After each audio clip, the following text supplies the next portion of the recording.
Hey, what's up, everybody? Rob Sower here with Sower Real Estate, Keller Williams Realty Boise. I am such a loser. I cannot believe, that doesn't fall. I cannot believe that I missed two newsletters in a row. I don't know what happened. I'm sure it was super important though. Yeah, I can't believe it, but here we are. The world indeed did not end, so I think we're okay. I think you guys are probably just fine. Seriously though, I do think there was just some stuff that happened like right as the market stats were coming out, and then I got busy with other stuff, and then I just didn't come back to it. And then I'm like, oh, it's the middle of the month, and what do you do? So anyway, we are rolling into spring now. A lot has happened since the last email newsletter, as I guess is really no surprise since it's been two. We've had several birthdays. My stepfather had his 85th birthday. We actually just celebrated that. My mom rented a place in Middleton, the trolley station there. Pretty cool. It's right by the police station. Middleton kind of has a cool little downtown. And saw a really cool, as we were leaving, this is a total side note, as we were leaving, I saw, it's probably like an 83, early 80s Porsche 930 Turbo, white one. That was pretty cool. But anyway, so his 85th birthday, two of my boys, Nicholas and JP, had birthdays. My daughter Catherine had a birthday. We got a puppy. I mean, all kinds of stuff. So let's see, did I miss anything? Looking at my little cheat sheet there. No, I think that's pretty much it. Okay, so market stats. Let's just jump into these real fast, get kind of back on the horse. All right, so here is the market stats for Ada County. You guys know the routine, but in case we have some new people, this line here is all the active listings throughout the year, each of the months through the year, how many homes are actually active on the market. And that's just existing, not new construction. The dark line, kind of the black line, is everything that sold that month, and the gray line is everything that's pending that month. So as you can see, there's a big spike in inventory or active listings that are coming on the market. Really no surprise. That happens every time we roll into spring. So March, we're up to 856 homes on the market, getting closer to that 1,000 mark. In February, it was only 653. So quite a change there. What's really interesting though is if you look at the same time last year, okay, March right now, we've got 856. March of 2024, we had 667. So huge difference there. But what's really interesting is that really the number of sales is about the same. In fact, pending, everything that went pending March of 2024 was 497.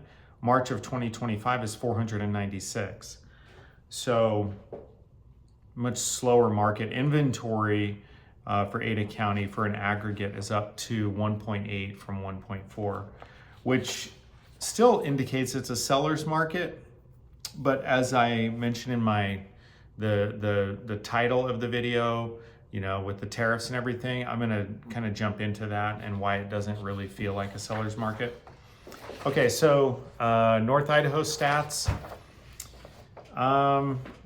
Much more seasonal, as you've heard me say before. What I've noticed is really interesting is not so much how many homes have sold year to date. There's 488. It's just not a ton. March of 2024 is 444. So it's a little bit more, but not crazy. The average home sale price though is very different from March of 2024. It's 507. Now it's 546. And what I've been seeing from my clients up here is that it's just very expensive. It's very expensive everywhere, but it's especially expensive. Well, I'm having a tough time talking. It is especially expensive for people in North Idaho, especially the first-time home buyers. That's just really, really brutal. So anyway, let's jump into kind of the bigger story, because the stats are one thing. The way things are playing out in the real world is totally something else altogether. And this whole thing about the tariffs is kind of a piece of the puzzle, but it is still a part of the puzzle. And what that really gets around to is there's a lot of trepidation in the market. We are seeing a lot of nervousness from people. They don't know how the tariffs are going to play out on the global stage. So people are just a little bit more cautious. We still also see the interest rates are a massive problem for people. When you're around 7%, you run the numbers and it's just, even if you have 100, like most people, believe it or not, don't have 100 to 200 grand to put down on a house. Well, actually, that's really not that hard to believe. But even when you do that, let's say you have the average home that's 500-600 grand in that range, you start running the monthly payment 3-4 grand a month. That's just it's really hard for people to swing. And with the economy being kind of what it is and this other trepidation, it's hard. So my advice for the sellers that I work with right now is to be patient.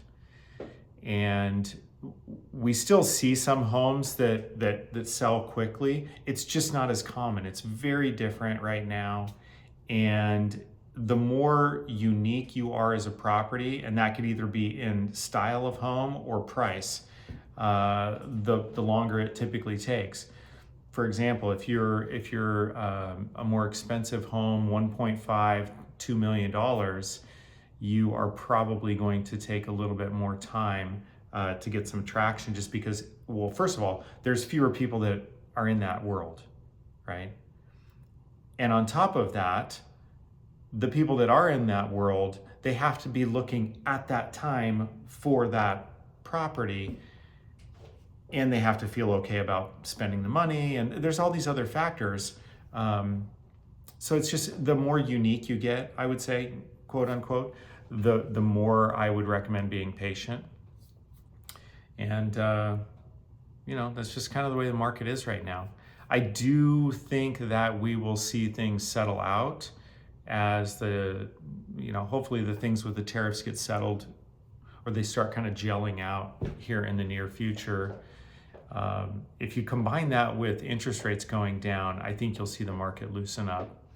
So who knows? I mean, it's anybody's guess, but that's my 2 cents, and hopefully it helps you if you guys are thinking about anything in real estate.